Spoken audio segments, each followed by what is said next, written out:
is this one worthwhile, Eric? Because I don't get it. I don't Maybe get eventually this book. Well, I think that the problem with this book, and it is Batman and Robin, should be a big book. It feels like they jumped the gun. Maybe there was somewhere where they did need, like, hey, we need a Batman and Robin book. Sales are down. That'll get some sales. Hey, let's do this. But I agree. I always say we need a Batman and Robin book. But this one doesn't feel like it has any sort of purpose whatsoever at all. And the story itself is a mess. And the art is even worse. It's Batman and Robin #3. It's written by Joshua Williamson, art by Simone DeMaio, letters by Steve Wands. And it's the thing, though, like you said, the idea of the art. We talked about it in the last issue of Batman Robin, where statically things can look okay, but when you're looking for motion panel to panel to what's going on in the scene, you have a good chance of getting lost the way things are laid out and the way things are drawn, especially with the way that the colors blend together. And it's the biggest detriment to this book. I want to say the biggest detriment, but even that's weird to say because the story itself, like, we're not even doing anything yet. Even the idea where it seems this entire issue #3 of Batman and Robin, is just to let us know that Tommy Elliott, Hush, is not involved. And the thing is, up until Batman said this, I never thought that, right? He was. That's the problem. It's so, with everything that's going on, with the idea of Shush, yes, Shush sounds like Hush, and she looks the way that Tommy Elliott dresses, but with everything going on with animal-human DNA splicing and everything, like the animal crew that she's put together between White Rabbit, the Terrible Trio, doesn't feel anything like Hush, right? I don't see any Tommy Elliott in this at all. So when Batman's so concerned about this to the point where he doesn't want to let it go, obviously Tommy Elliott's got to get involved. I'm like, oh, really? You're doing this? Because I never thought that. Yeah, and that's the problem. I mean, we talk about, and a lot of people talk about the lack of detective work in a Batman story. And they like the detective work. But when you end up reading this, and you actually feel smarter than Batman because you never thought, like, I'm like, really? Like, yeah, so am I. And I never thought of it. What everybody thought. Now, Joshua Williamson, in his mind, must think that, okay, I'll introduce the shush. It's so funny. Like, shush, what everybody's like, oh, a female Hush. But nobody ever said, oh, that's cool. I bet that Hush is involved. No, what we thought was, oh, it's another one of these bullshit deals that Joshua Williamson always does. You know, you end up having Peace Wrecker. Or Dr. Hate, or Red Canary. Yeah, Red Canary. He keeps doing it. So there's no any sort, and the idea where it almost felt like he was trying to. It's like, it's almost as bad as Rico Tamaki with her nonsense. Mr. Worth. But you end up where, what was the Anna Volshin. Hugh Vile. Yeah. So when Batman where is he? Where's Tom? What he first Tommy? I'm like, what the hell is he talking about? Is he talking about Eric's buddy? He has a buddy named Tommy. Oh, he means Tommy. Oh, he thinks it's Hush. I'm like, what a dummy. Like, where would you get this? In the meantime, you have done what I think, again, becomes the Joshua Williamson signature. Not only just the idea that stories will change mid-arc, things will get like, oh, that's the bad guy, but no, now this is. But what he does is he'll give you wow moments. He'll give you something that in a solicit probably says it will change things forever. And then you just kind of push it aside. He was attacked by bats. He ended up having that poison in him. This was a plague. Spread all over him to the point where he would not be able to operate as Batman outside at night because he would be swarmed by bats who wanted to attack him the entire time. We need to find an antidote to this. So Batman, you have to lie low and not do Batman stuff. But fuck that, I'm going to do Batman stuff. Well, what about the bats? Well, it doesn't matter because they haven't shown back up. Yeah, the play of this was, I thought it was going to be a crazy thing in a Batman and Robin book where Batman cannot, it seemed he couldn't go out at night. Now he'll have to rely fully on Damian. Gotta watch out for them day bats. Go out at night. Damian will go out at night while also having to go to school in the day, and it'll be this kind of flip-flop deal, and that'll be... where you wear Damian down. That sounds cool. Yeah. Instead, the very next issue, pretty much, or the 2 issues, whatever, oh, well, we kind of limited that a little. We did this, and in this it's mentioned, oh, man, I see your little... And it's just pushed aside. We see I'll give that you the it doesn't antidote, matter. Batman. Well, obviously, Batman doesn't need the antidote. Shush. But he's a dummy. He's like, well, if you tell me about Tommy Elliott... And she's like, here's the antidote. And he opens up the box, and it has a fucking mirror. Listen, you all along. He ends up where... Apparently. Like, I love the idea. Hey, I'll give you the antidote. I want him to say, you see any bats around, bitch? There's nobody. What are you talking about? And the thing is, If you page through this book, you will see bats going to where Batman and Robin currently are at Blackgate Penitentiary. They're flying towards the place. They're going to help him eventually, right? They're going to come and help him. They're not a detriment to Batman at all throughout this entire issue. I don't even think you see one around him throughout this issue. You just see them in the background like, yeah, they're still there. Watch out. They're in the Batcave where Batman, like I said, just get one of those. That was years ago. I want the hermetically sealed like suit. And he said, but even that, like in the art and that, you have some pretty cool art. Like the Damien there where he's sitting there and he's like, hey, I know everything, Pennyworth. But there's also always these panels of somebody grabbing a book. You see Robin's hand with just there's too much of those kind of side panels at the point where you end up in, and you're right, that is in the past. But when you go to the today, you do see some bats converging. But what you get on that page, and I sat there looking at it, like you end up where you see the outside deal, bats flying, pretty cool. You see some motion involved, but then you see people yelling from a building. Then you're looking through curtains. Then you see a bang of a door. Then you see a cell. There's no reason for it. There's no actual art progression that I can even follow. And it just ends up being a mishmash of a bunch of nonsense. In this issue, you do, again, have some cool things. But I don't ever want to say that the art is bad, because if you got a page, a panel, the art is bad at telling the story or helping tell the story. And so when you get this, there are points where you're going to go into the prison. You're going to have Batman's going to have to go find the bomb. You're going to have Damien go off and try to get White Rabbit. Sometimes you can't get rid of the bomb. End up having the terrible trio. But I couldn't tell you that when I got done that I could describe the lay of the land and how it progresses. I can't say to you, well, they went in the front door, went down to the and then they went to a cell, and then this, that. It is even just things thrown at you. Right? Not even the idea of art not being able to tell the story that it needs to.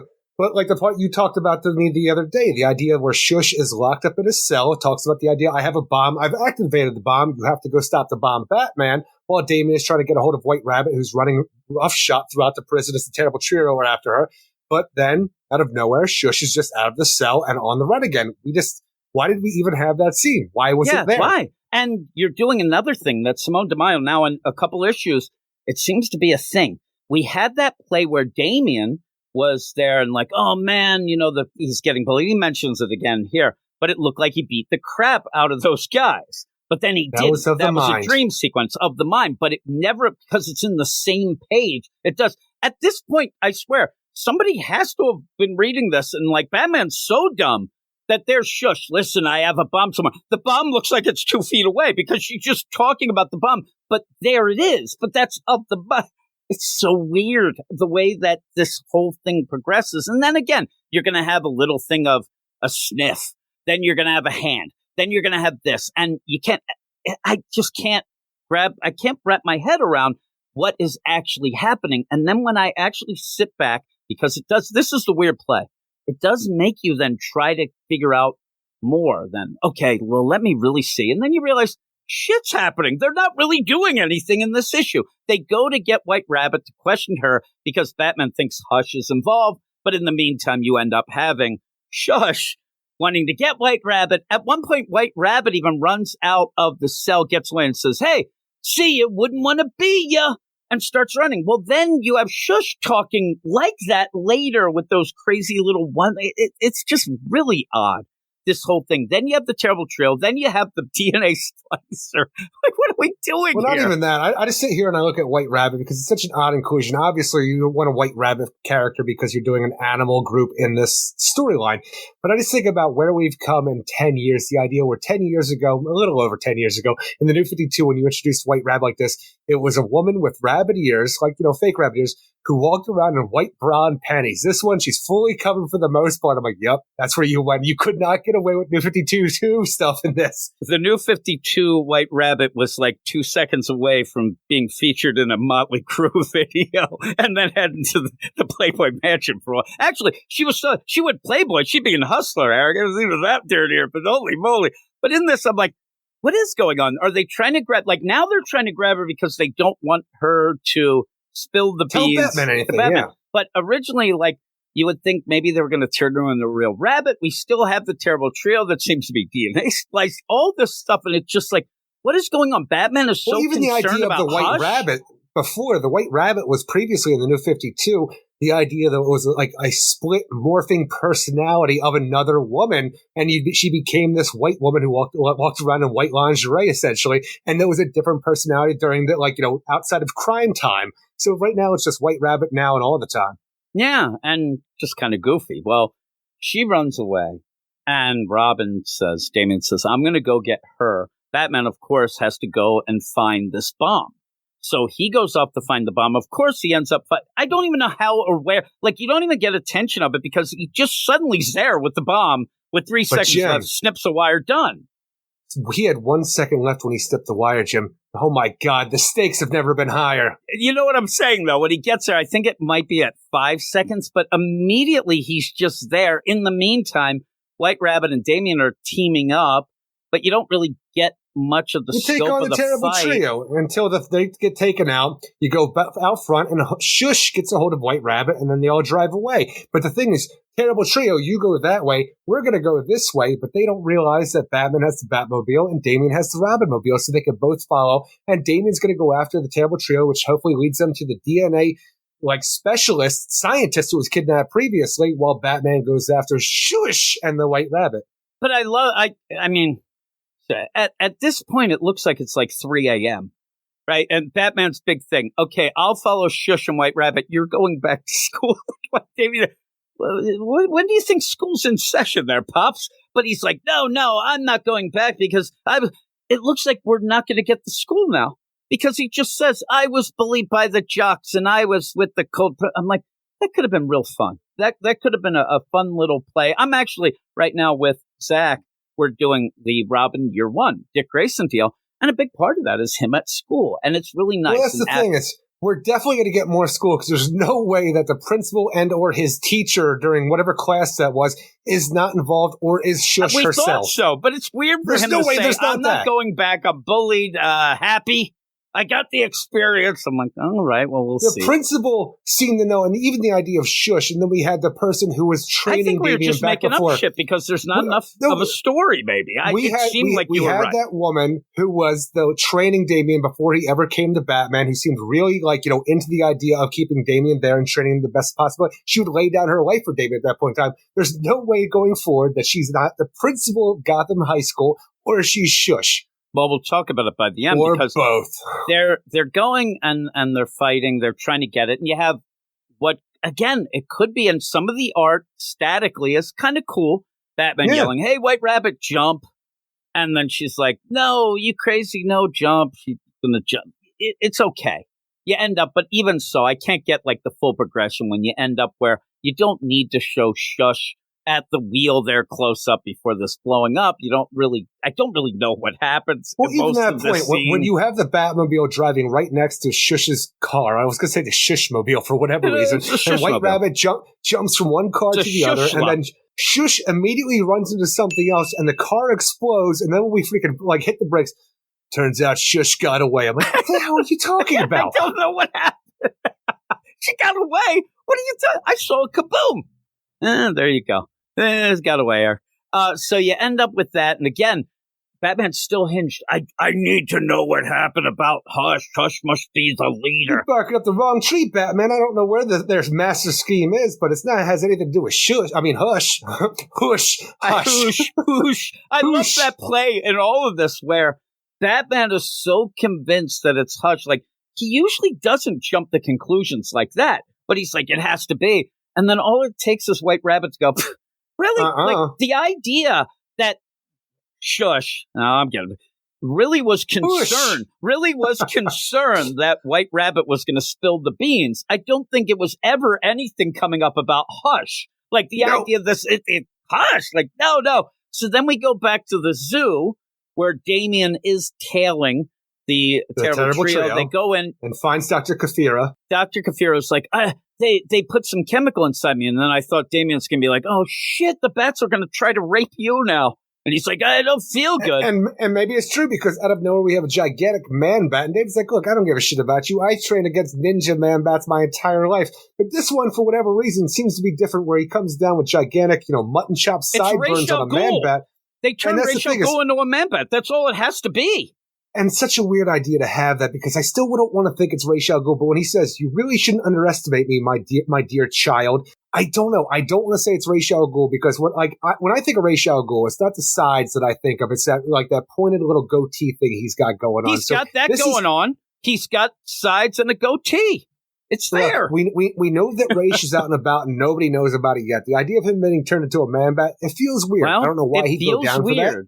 But it also, who knows what the hell they're going to play? Well, this was the way I come back, or this is this. But even so. And was this the man bat that we saw previously in the first issue? Well, it does connect, though, to what we hope is the play of that lady who is training Damian. That was part of the Ra's al Ghul deal. That maybe also, we have somebody who's behind Shush, who's the master behind this whole thing. Was it Ra's al Ghul, or was it Man Bat?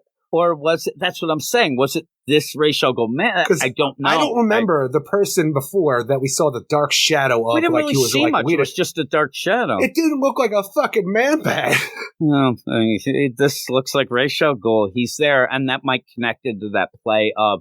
And remember, what we're talking about is that they showed this lady who was training Damian, but once Damian went off to be with the Batman, who knows she what didn't happened. have a job anymore. She was done. And we think that maybe this is like the revenge on that. The jabs! So then you have this, like, Rachel, like, the craziest thing of it is, I should, at the end of this, be kind of excited. Like, that's the cliffhanger. And to me, it's just a fucking man bat, though. Like, it's something different than, like, a Kirk Langstrom man bat, something that seems formidable and stuff like that. But never once did I think that Ra's al Ghul, oh my God, yes, I did find it weird that he says, "My dear child." Yeah, and so this guy, if anything, he's a big fan of Ra's. He's like, all of a sudden, he's got the sideburns like that and the goatee. He's got it all going on. Calls Damian, "My child." Damian, it would have been nice if Damian would be like, "Oh my God, what are you doing, grandfather?" But I saw something this, like that. And I'm just like, oh, it's a formidable man bat. It didn't do anything for me. And even the idea of Ra's, it could be cool, but, this is all in hindsight now where I'm thinking about it, like, maybe Ra's stuff, but is it the Ra's that I This is really the issue want? I have with this, is the idea. Stuff with Shush. With Batman yelling, "Oh my God, where's Hush, where's Hush?" And then we find out that it's actually, like, how does that connect and how does that Ra's al work? Ghul. He's always been about splicing his DNA with stuff. Or maybe, all right, look. Would he want to go hump the leg of Batman now with that pheromones? Do you think that's going to be a problem? He's like trying to make out with Batman? Pretty cool. Pretty sexy. Let's think about it, though, outside of things. I'm trying. This is all hypothetical that this is Ra's al Ghul, okay? Looks like it. I'm going to play the game right now. I'm not saying that I'm 100% down with the idea that this is Ra's. Could this be something, even though we're in a post-Gotham War thing where there's one Lazarus Pit left right there in the heart of Gotham, not even the heart of Gotham, at the Gotham Observatory up on the mountain. It's still there, though. We don't know what that means or how it affects anything, or if the power's even different because it affected Vandal Savage differently, obviously. But is this a way for Ra's to try to gain some sort of more immortality without the idea of Lazarus? Well, that's what I thought. I mean, you could, in my mind, it's funny. I'm sitting there thinking desperately of, like, have I heard anything about, like, a bat this way, or that's how long they live, or they do this, or they have this healing? And I'm like, I don't got shit. And basically all I think of is guano and shit and stuff like that. So I'm like, what? The idea of how would this benefit Ra's al Ghul? How would this be the way? Because we haven't seen him. Yeah, and we haven't seen him in a while. We had him in little bits. He had Lazarus Planet deal. And so is this going to be a play? Because you're also talking about animal splicing. Could it be as crazy as, well, the Lazarus rain hit me and I became a fucking man bat? It's not the craziest thing to happen during that. Right? That's what I'm saying. We've had crazy things, and now he's here because the only way he thinks that he can reverse this is through a man who does DNA splicing, where we think he's trying to splice to be an animal that he kind of wants to get back to being. So now we need human DNA to splice. And he needs human DNA that he's related to. Talia's out of town. Damian's here. Maybe that is, I just need to borrow a little bit of your blood there, grandson. Maybe. And then he finds out, oh, shit, there's a Lazarus Pit. And then he jumps into that. Now he's a young man bat, Eric. And he's like, that didn't work. I don't know how it would work. I'm just thinking about the idea, because now you're almost like, talking about the plot to Fly 2 with Eric Stoltz for the idea for how you get back to being human. But even the idea is like, okay, let's say this is Ra's al Ghul. Again, hypothetically. Yes. I'm not buying it. He needs familiar DNA in order to enact this whole thing to get him back to being human again. Because for whatever reason, in our weird story that we're creating right now, the Lazarus Reign resurrected him and made him a man-bat. Okay, this is what's going on. But why do we need exact, DNA from our family to change back human when we don't? We can just take animal DNA and become animal man. Are we related to the animals? Maybe. I don't know. I don't know how this could work out. Is he going to break out in song after this, like King Louie in the Jungle? Like, I want to be like you. He might be. I want to talk like you, walk like you. While we're doing this, I'm desperately trying to find the solicits for the 2 issues from now, and for some reason I can't find them. I'm trying to find solicits for a later deal where it's like, and Ra's al Ghul, he's the back. It has to be him. If it's not him, I'm going to be so angry. Not because I think it's a neat idea of the swerve that you're trying, like you are jumping through hoops to try to make us think of something. If it's not him, but I think it is. I think that Damian has been pretty sympathetic, and he's been dead. I mean, the idea that, oh my God, he's back, Grandpa. What can I do for you? He's like, yeah, I need some of your whatever. I need some of the DNAs. My dear child. Maybe he'll, and I don't know. Maybe he'll be a man-bat forever. I don't know, Eric. I have no idea. I can't figure it out at all. And I'm trying desperately to find a solicit that will at least say that it's not what we say. I don't know. We'll see. But what would you give this at the end? Ultimately, I'd give us a 5.8 out of 10. Like, the thing is, the art looks fine statically, but telling a story doesn't do it any favors. And the story itself, it's Batman and Robin going, Splitsville in a prison trying to do 2 things, and Batman keeps yelling hush for whatever reason to a cliffhanger that you and I are coming up with the craziest ideas for that didn't mean anything to me where you thought it was Ra's al Ghul. I don't know. I love Batman and Robin. The title is something that I always think that should be happening in DC Comics because the dynamic duo is one of the greatest things that DC Comics has ever done. So you should always have a book in my mind. But this is not hitting the mark for me whatsoever. And even the good stuff that I feel like they did, that the father and son aspect, even getting Damian go to school in issue number 1, and then you saw a bit of the school stuff in issue number 2. You don't get any of that here, and it's just kind of a snooze. Yeah, it is a snooze, but do you lose?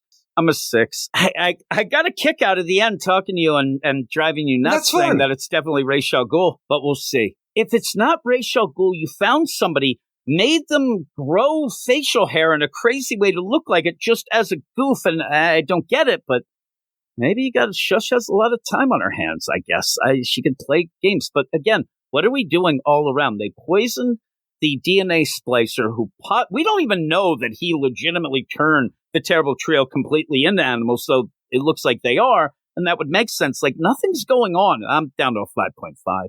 I can't go 6 for this. There's too many, loose ends that just don't make any sense, so we'll go with that. We're grasping at straws.